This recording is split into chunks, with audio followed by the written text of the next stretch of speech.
حضرت ابی بن کعب رضی اللہ تعالی عنہ روایت کرتے ہیں کہ آپ صلی اللہ علیہ وسلم نے ان سے فرمایا کہ اے ابو المنذر،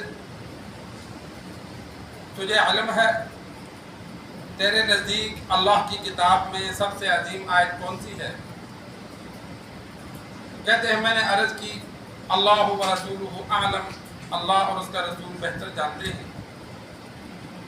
آپ صلی اللہ علیہ وسلم نے پھر فرمایا یا ابا المنذر، تیرے نزدیک اللہ کی کتاب میں کون سی آیت عظیم ہے؟ کہتے ہیں میں نے عرض کی اللہ لا الہ الا هو الحی القیوم، پوری آیت۔ تو آپ صلی اللہ علیہ وسلم نے میرے سینے پہ ہاتھ مارا اور فرمایا اللہ تبارک و تعالی تیرا علم خوشگوار فرما دے۔ آپ صلی اللہ علیہ وسلم نے تصدیق کی کہ قرآن مجید فرقان حمید میں سب سے عظیم آیت آیت الکرسی ہے۔ آیت الکرسی میں اللہ تبارک و تعالیٰ کے ذاتی اور صفاتی نام کا تقریباً 17 جگہ ذکر ہے۔ 17 بار اللہ تبارک و تعالیٰ کا نام مبارک آیت الکرسی میں موجود ہے، اور بعض علماء نے اسم اعظم جس کے پڑھنے سے اللہ دعا قبول فرماتا ہے اس کا بھی ذکر کیا کہ وہ آیت الکرسی میں ہے۔ 170 آیت الکرسی کے حروف ہیں اور حفاظت کے لیے یہ مجرب ہے۔ 3 صحابہ کا واقعہ احادیث میں موجود ہے۔ ابو ایوب انصاری رضی اللہ تعالی عنہ کا واقعہ موجود ہے کہ ان کے گھر سے کھجوریں چوری ہو جاتی تھی، تو انہوں نے ایک رات دیکھا کہ جننی آئی، وہ کھجوریں لے کے جانے لگی تو پکڑ لیا۔ اسی طرح ابو ایوب انصاری رضی اللہ تعالی عنہ کے کھجوروں کے کھیت جمع تھی، جہاں کھجوریں، تو وہاں کھجوریں کم ہو جاتی تھی، تو انہوں نے جب ایک دن پہرا دیا تو انہوں نے دیکھا کہ ایک جن آیا، تو انہوں نے اس کو پکڑ لیا، انسانی شکل میں تھا۔ پوچھا تو کون؟ تو اس نے آگے سے جواب دیا میں جن ہوں۔ کہتے مجھے کیسے پتہ چلے گا تو جن ہے؟ تو اس نے ہاتھ دکھایا تو وہ کتے کی طرح تھا۔ تو اس نے کہا تو کیوں میری کھجوریں لے کے جا رہا ہے؟ اس نے کہا آپ صدقے کو پسند کرتے ہیں، تو ہم نے کہا ہمارا بھی حصہ ہو۔ اسی طرح ابو ہریرہ رضی اللہ تعالی عنہ کا واقعہ موجود ہے کہ آپ صلی اللہ علیہ وسلم نے رمضان المبارک میں جو صدقات صحابہ دیتے تھے تو ان پر ان کو نگران مقرر کیا کہ یہ کھجوریں اپنے گھر میں جمع کرتے جاؤ، جو جو ضرورت مند آئیں گے ان کو دیتے جائیں گے۔ تو کہتے میں نے رات کو دیکھا کہ ایک بندہ آیا، وہ کھجوریں جولی میں بھر کے لے کے جانے لگا، تو میں نے اسے پکڑ لیا۔ میں نے کہا میں آپ صلی اللہ علیہ وسلم کے پاس تجھے پیش کروں گا، تو چوری کرتا ہے۔ تو وہ رویا دھویا، اس نے کہا فلاں غریب ہے، اس کے بچے ہیں، میں ان کے لیے لے کے جاتا تھا، مجھے چھوڑ دے، نہیں آؤں گا۔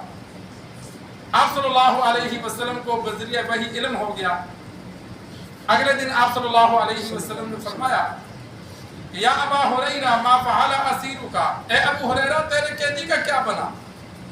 انہوں نے کہا یا رسول اللہ وہ رویا دھویا تو میں نے چھوڑ دیا کہ اس نے وعدہ کیا میں نہیں آؤں گا۔ فرمایا وہ جھوٹا ہے، پھر آئے گا۔ رات کو پھر آیا، پھر پکڑ لیا۔ اگلے دن آپ صلی اللہ علیہ وسلم کے پاس بات ہوئی، فرمایا وہ پھر آئے گا۔ تیسری مرتبہ جب آیا تو ابو ہریرہ رضی اللہ تعالی عنہ نے پکڑ لیا کہ اب میں تجھے نہیں چھوڑتا، آپ صلی اللہ علیہ وسلم کے سامنے تجھے پیش کروں گا۔ دوسرے 2 صحابہ کا بھی یہی واقعہ ہے کہ انہوں نے جنات کو پکڑا کہ ہم تمہیں آپ صلی اللہ علیہ وسلم کے سامنے پیش کرتے ہیں کہ تم ہمارا مال چوری کرتے ہو۔ تو انہوں نے پھر آگے سے کہا کہ ہمیں چھوڑ دو، ہم تمہیں ایسا کلمات سکھائیں گے جن کی وجہ سے تمہیں فائدہ ہوگا۔ ابو ہریرہ رضی اللہ تعالی عنہ نے فرمایا چلو پھر سکھاؤ۔ تو جن نے اللہ لا الہ الا هو الحی القیوم فرمایا یہ آیت الکرسی پڑھ لیا کرو۔ جب آیت الکرسی رات کو جب آ کر پڑھو گے تو اللہ کی جانب سے فرشتہ مقرر ہو جائے گا جو تمہارے مال و جان اور گھر کی حفاظت کرے گا، اور شیطان تمہارے مال کے قریب نہیں آ سکے گا۔ اگلے دن آپ صلی اللہ علیہ وسلم نے پھر پوچھا کہ اے ابو ہریرہ قیدی کا کیا بنا؟ تو ابو ہریرہ رضی اللہ تعالی عنہ نے واقعہ سنایا کہ یا رسول اللہ رات کو اس نے مجھے کلمات سکھانے کا کہا تو پھر میں نے چھوڑ دیا کہ چلو ایسے کلمات مل جائیں جن سے مجھے نفع ہو، وہ بہتر ہیں۔ تو اس لیے میں نے رات کو کلمات سیکھے اور اسے چھوڑ دیا۔ تو آپ صلی اللہ علیہ وسلم نے فرمایا ہے تو وہ جھوٹا، لیکن یہ بات اس نے سچ کہی کہ جو یہ آیت الکرسی پڑھ لے گا تو اللہ کی جانب سے فرشتہ مقرر ہوگا، اس کے مال اور جان کی اللہ کی جانب سے حفاظت ہوگی اور شیطان گھر میں اس جگہ نہیں آ سکے گا۔ پھر آپ صلی اللہ علیہ وسلم نے فرمایا اے ابو ہریرہ تجھے پتا ہے 3 دن تو کسے پکڑتا رہا؟ اس نے کہا یا رسول اللہ مجھے تو نہیں پتا، وہ اجنبی بندہ تھا۔ فرمایا اجنبی بندہ نہیں، وہ شیطان تھا، کہ ہے تو وہ جھوٹا لیکن یہ بات اس نے سچ کہی کہ آیت الکرسی انسان رات کو جب سونے لگے تو انسان ایک بار اور کم از کم کوشش کرے زیادہ پڑھنے کی۔ علماء فرماتے ہیں، مفتی ظفر علی خان صاحب نفر اللہ مرقدہ کراچی والے، ان کے بیانات موجود ہیں، وہ کہتے ہیں کم از کم ہر نماز کے بعد 5 مرتبہ پڑھی جائے تو شیاطین انسان کے قابو میں آ جاتے ہیں۔ لیکن شیطان کو وہ قابو کرے یا شیطان کو جو بندہ جنات جو آفر کریں کہ ہم تمہارا کام کرتے ہیں تو ان سے کام مت لے، لیکن یہ ناغہ نہ کرے، دائمی پڑھتا رہے۔ اس لیے ناغے سے نقصان ہوتا ہے۔ ہر نماز کے بعد 5 مرتبہ، اگر ہر نماز کے بعد نہیں پڑھا جا سکتا تو روزانہ صبح و شام 10 مرتبہ پڑھے۔ جو بندہ آیت الکرسی کثرت سے پڑھتا ہے تو جنات اس کے تابع بھی ہو جاتے ہیں اور شیاطین اسے نقصان بھی نہیں پہنچا سکتے۔ مال و جان ہر طرح سے اللہ تبارک و تعالی کی جانب سے اس کی حفاظت ہوتی ہے، اور حدیث میں فضیلت بھی بہت زیادہ ہے ہر نماز کے بعد پڑھنے کی۔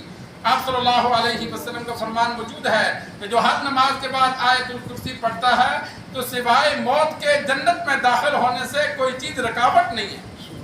جیسے ہی وہ فوت ہوگا سیدھا جنت میں جائے گا، ادھر سے موت آئی ادھر سے جنت میں گیا۔